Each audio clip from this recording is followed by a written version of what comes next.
Hello friend, good morning. Radhe Radhe. कैसे हैं आप सभी लोग? अच्छे होंगे। फ्रेंड देखिए, आज हम बनाने जा रहे हैं मटर है, सफ़ेद वाली मटर है। इसकी हम सब्जी बनाएंगे बिना लहसुन प्याज के, बिना तेल की। आप लोगों को बनाकर ज़रूर दिखाएंगे।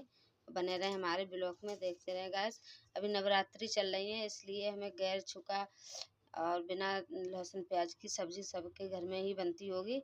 इसी तरीके से हम आप लोगों को बनाकर दिखाएंगे। ये हमें सुबह हमने भिगो दी थी मटर, और ये हमारी अच्छे से फूल चुकी है। अब हम इसे कुकर में उबालेंगे। 5-6 सीटी हम इसमें लगा लेंगे अच्छे से, फिर आप लोगों को दिखाएंगे इसे।